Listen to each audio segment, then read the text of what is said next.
E essa questão de conflitos conjugais, às vezes as pessoas esperam milagres no seu casamento. E realmente os milagres acontecem. Mas você sabe que a grande maioria das pessoas, elas não presenciam o milagre, elas não veem o milagre no seu casamento porque desistem do milagre.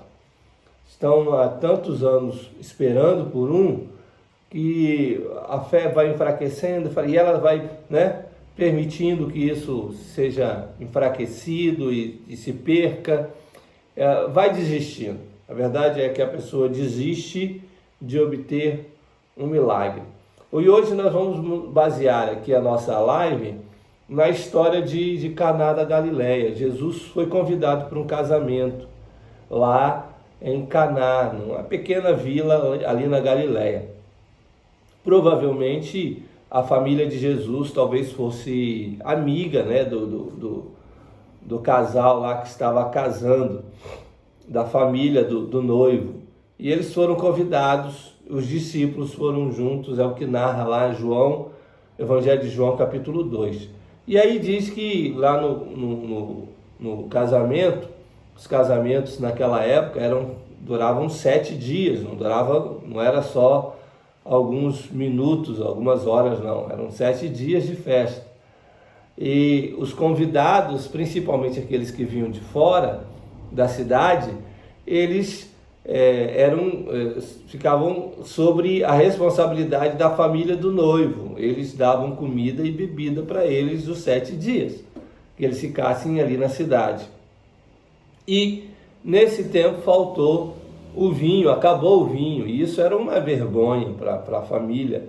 Imagina, num casamento, a principal bebida era o vinho e falta o vinho. E aí Jesus é chamado para entrar em cena como convidado, mas agora mais para realizar um milagre. É lógico que eles não esperavam o milagre de Jesus daquela forma, mas a mãe de Jesus, Maria, chama Jesus para poder resolver o problema da falta do vinho. Jesus, então, ele transforma a água em vinho. É esse o episódio que acontece ali, e Jesus salva a festa de casamento, porque transformou a água em vinho. Um milagre, aliás, esse foi o primeiro milagre que Jesus operou, Um milagre fez o casamento continuar. E existem alguns casamentos que precisam de milagres para poder continuar. Alguns casamentos, eles precisam de verdadeiros milagres, e as pessoas não recebem os milagres dos seus casamentos porque desistem. Na sua grande maioria, os milagres são as esposas que esperam da transformação de vida do seu esposo. É a esposa que está esperando o seu esposo mudar, se transformar. De repente ele é alcoólatra, ou tem algum problema de violência doméstica, ou tem algum problema com ele que ela precisa de um milagre, e no jeito que ele trata, ou seja, a questão do adultério, enfim, são muitos milagres. E algumas pessoas, algumas esposas, não veem o milagre acontecer. Não é porque Deus não possa, é porque ela desiste no meio do caminho. Pode olhar para essa câmera aqui que essa não está funcionando. Não, tá. Então, nós vamos falar de 3 coisas que você precisa fazer para você ver o milagre. E a primeira coisa que você precisa fazer é convidar Jesus para o seu casamento. É Jesus quem realiza o milagre, não é? Ele é o dono do milagre. Você não vai conseguir o milagre com as suas próprias atitudes, com as suas próprias ações. É lógico que você precisa agir de uma maneira correta, é lógico que você precisa falar o que é certo, o que é verdadeiro, e agir de um jeito que não impeça o milagre de vir, Mas o milagre vem, porque Jesus está no casamento. E infelizmente Deus não é o centro de muitos casamentos. Por isso o milagre da transformação dos cônjuges não acontece em alguns casamentos, porque Deus não é o centro. E é preciso então convidar Jesus, falar para Jesus: olha, seja o centro do meu casamento, transforme o meu esposo, transforme a minha esposa.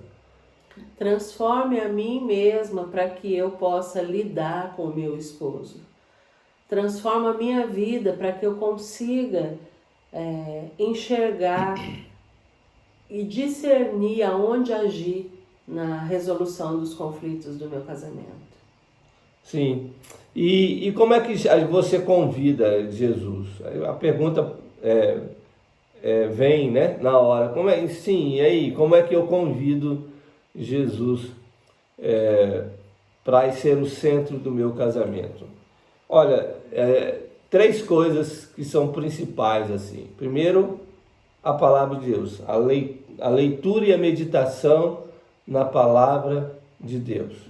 Se você já é crente em Jesus Cristo, se você já entregou o coração para Jesus, então é preciso que você leia a Bíblia, é preciso que você medite na palavra de Deus. A leitura da palavra de Deus vai te alimentar da vontade de Deus para a sua vida. É a leitura da palavra de Deus que vai fazer com que você haja do jeito que a Ângela disse aqui, que você haja para que você mesmo seja transformado antes de transformar o outro. Então, a palavra de Deus não volta vazia, né? Ela cumpre o propósito de Deus em nós antes de voltar para Ele. Segunda coisa, oração. É preciso orar. É preciso que você ore, é preciso que você clame, é preciso que você viva uma vida de oração. Aliás, não basta só orar, é preciso viver uma vida de oração, né? Uma vida com os joelhos dobrados e clamando a Deus pela vida, pelo seu casamento. O milagre acontece a partir do momento em que você dobra os seus joelhos para orar.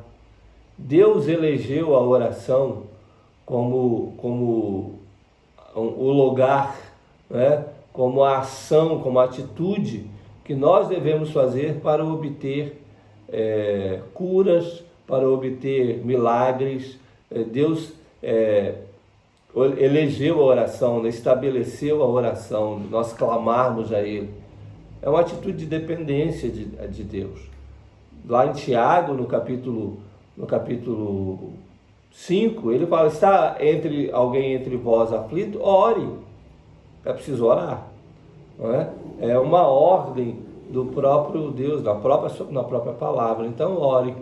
Você quer convidar Jesus para ser o centro do seu casamento, para que Ele realize o milagre que você precisa no seu casamento?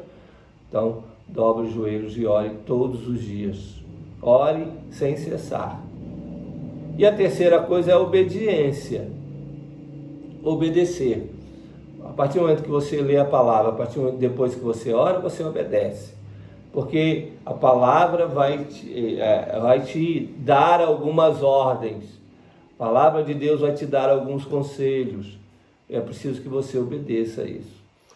Aqui na história de João capítulo 2, Maria chama Jesus e depois ela chama os serviçais, né? Os garçons, aqueles que estavam lá servindo na festa, e disse para eles assim: façam tudo o que ele disser.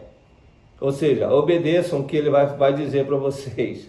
Se vocês querem ver o milagre, obedeçam o que ele vai dizer. Então, quer ver o milagre? Obedeça aquilo que Deus vai dizer para você. E talvez você pense, você fale: mas eu já chamei Jesus para fazer parte do meu casamento, eu faço isso. Mas as suas atitudes elas têm realmente concordado com esse seu discurso? Né? Porque às vezes as pessoas falam: mas eu chamei Jesus para o meu casamento. Mas ele é o centro, mas as atitudes não são coerentes com essa fala. Né? Você não age de acordo com isso que você está falando. Então, talvez você ache que esteja chamando Jesus, mas não está. É da boca para fora, né? Eu preciso, se eu vou convidar alguém para vir na minha casa, tomar um café, comer um bolo, eu preciso, se eu faço esse convite, eu me preparo para que isso aconteça. Né? Eu vou passar o café, vou fazer o bolo, vou arrumar a mesa e vou esperar o convidado.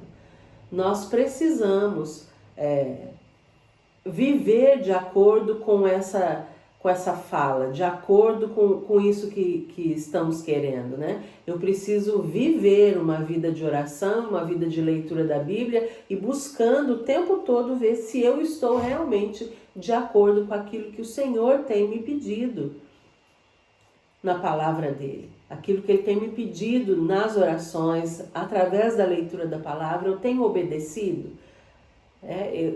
Ou eu só estou cumprindo um protocolo, vou orar e ler a Bíblia e pronto. A coisa vai acontecer. Como se eu estivesse cumprindo um protocolo. Não é isso. Né? Eu preciso realmente ler a Bíblia e orar e buscar em Deus o que eu devo, como eu devo agir, como uma esposa deve agir, como uma mãe deve agir, como uma mulher que quer ser mais parecida com Jesus deve agir. Muito bem. E a segunda coisa que você deve fazer, a primeira é convidar Jesus. A segunda coisa é estar no lugar certo. Por que nós estamos dizendo isso? Porque muitas pessoas não veem o milagre no seu casamento, né? Nem porque o milagre não acontece, não. O milagre aconteceu, mas ela não estava lá mais, ela desistiu. Qual é o lugar certo para você ver o milagre no seu casamento? O lugar certo é o seu casamento. Esteja no seu casamento para você ver o milagre acontecer. Por quê? Porque muitas, e a gente conhece assim, centenas de casos de pessoas, especialmente mulheres, que decidiram se divorciar, que decidiram se separar, decidiram largar o marido. E depois, anos depois, o marido casou com outra e o marido se transformou completamente. Virou outra pessoa. Deus transformou o coração dele. Então, quem viu o milagre acontecer não foi a esposa, foi a outra que casou com ele. Entendeu? Então esteja no casamento, não desista, porque senão quem vai ver o milagre é a outra que vai casar com ele, é a segunda esposa e não você. Então esteja no seu casamento, porque quem vai ver o milagre é o outro com quem ela vai se casar, se você não permanecer ali para ver o milagre acontecer. Você quer ver o milagre? Esteja no lugar certo. Não desista. Não largue, não separe. Deus tem transformado pessoas ao longo da história da humanidade. Pessoas terríveis foram transformadas. Jesus estava aqui no lugar certo. Não é? Maria estava no lugar certo. O noivo do casamento aqui de Caná da Galileia estava no lugar certo. Ele não saiu da festa. Acabou o vinho, vou sair da festa. A noiva, os convidados não. Os convidados que ficaram, eles viram o milagre. O mestre sala, o mestre de cerimônia aqui, aquele que estava comandando a festa, ele viu o milagre, presenciou o milagre. Os serventes que estavam aqui, que não abandonaram a festa, viram. Todos que estavam ali naquele casamento viram o milagre. Por quê? Porque permaneceram lá. Se você vai embora, você não vê o milagre. Só não vê o milagre da transformação do casamento quem sai fora, quem se separa, quem se divorcia. Aí não vê o milagre mesmo. Aí vai deixar para outro ver. Vai deixar para outra ver. Não é? Não faça isso. Você quer ver o milagre no seu casamento? Permaneça aí, aonde você está, lutando do jeito que você está, ou melhorando a luta, né, a cada dia no seu casamento. Não desista. Continue. O milagre vai acontecer. Basta você ficar aí. E você vai ver. E a terceira e última coisa que você precisa fazer para ver o milagre no seu casamento é esperar a hora certa. Acho que é o mais difícil, né? No verso de número 4, Jesus fala uma palavra para Maria, né? Lê aí. Mas Jesus lhe disse: mulher, que tenho eu contigo? Ainda não é chegada a minha hora. Jesus está dizendo para Maria assim: olha, deixa que tem uma hora certa. Fique calma, que tem uma hora certa para se fazer as coisas. E eu sei a hora certa de se fazer. É assim, talvez a coisa, como a Ângela disse, a coisa mais difícil nesse processo todo de obter o milagre no casamento.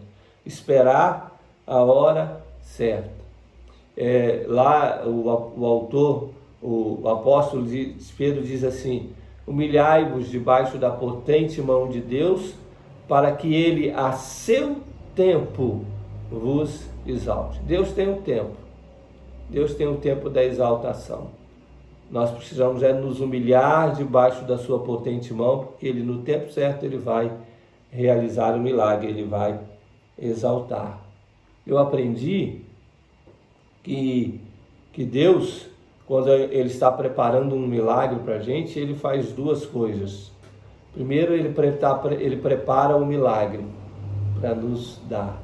Segundo, ele nos prepara para receber. Então, Deus está fazendo essas duas coisas aí nesse tempo. Ele está preparando o milagre da transformação do seu esposo, da sua esposa, um milagre no seu casamento. Mas Ele também está preparando você para receber o milagre. Porque senão, você vai ser como aquele porquinho que tiraram da lama, levaram para dentro de casa, deram um banho nele, passaram perfume, colocaram um lacinho colorido em volta do pescoço, e deixaram dentro de casa. Na primeira oportunidade que a porta estava aberta, ele saiu correndo, pulou na lama de novo. Por quê? Porque não estava preparado para isso. É preciso que você permita que Deus te prepare para o milagre também. Isso tem hora. Isso tem o tempo dele. Tudo tem o seu tempo. Para todo propósito tem um tempo, diz o autor Eclesiastes, né? Então, espere o tempo de Deus. E nós só conseguimos esperar o tempo de Deus quando nós confiamos em Deus. Quando nós cremos e confiamos em Deus. Nós precisamos confiar em Deus. Confiar na forma que Ele está agindo. Confirmar na demora, entre aspas, né? Na demora. Para a gente é demora, né? Nós precisamos confiar. E essa confiança vem de um relacionamento de intimidade com o Senhor. Não tem como nós confiarmos em alguém que nós não conhecemos. Então, você precisa nutrir esse relacionamento. Você precisa se encontrar com este amigo todos os dias. Esse amigo que é Jesus, né? Então, são essas três coisas aí que a gente gosta, essas três atitudes que nós gostaríamos de deixar para você que quer receber um milagre no seu casamento. Primeiro, convide Jesus para ser o centro dele. Através da leitura da Bíblia, através da oração e da obediência. É tudo que Deus disser para você através da sua palavra. Segundo, esteja no lugar certo. Não desista. Fique aí no seu casamento. Se você quer realmente ver um milagre acontecer. Porque ele vai acontecer um dia. E terceiro, obedeça. Ou seja, espere a hora certa. Tem uma hora certa das coisas acontecerem. Não crie expectativas quanto ao tempo. Deus tem a hora dele. E na hora certa, ele vai transformar a vida de todos aqueles que fazem parte do seu marido, tanto a do seu esposo, como a sua vida, quanto da sua esposa, como a sua vida. Ele vai fazer o milagre de transformar. E não deixe nenhum pensamento e ninguém te dizer que sozinha você não vai conseguir, que quando dois não querem, quando um não quer, dois não brigam. Não entre nessa. Persista. O Senhor está com você. Amém. Mesmo lutando sozinha pelo seu casamento, isso pode acontecer. Porque é Deus que vai te dar a vitória. Porque Deus está com você nessa luta. Não desanime. Continue lutando para resolver os seus conflitos. Os conflitos conjugais através da Bíblia. É através de Deus. Só Ele conhece muito bem o seu marido. Conhece muito bem você. Conhece a história de vida de vocês. Antes mesmo de vocês se conhecerem. E só Ele sabe trabalhar tanto em um quanto no outro para que todas as coisas sejam restauradas, para que todas as coisas sejam redirecionadas para um casamento saudável. Não desista. Você consegue, sim, porque Jesus em você vai te trazer a vitória. Muito bem. E se você quer um milagre no seu casamento, escreva aí, deixe um comentário e nós vamos também ajudar você em oração, tá bom? Deus abençoe você. Até segunda-feira, né? É segunda. Até segunda-feira, 7h07 da manhã. Fique com Deus. Deus abençoe.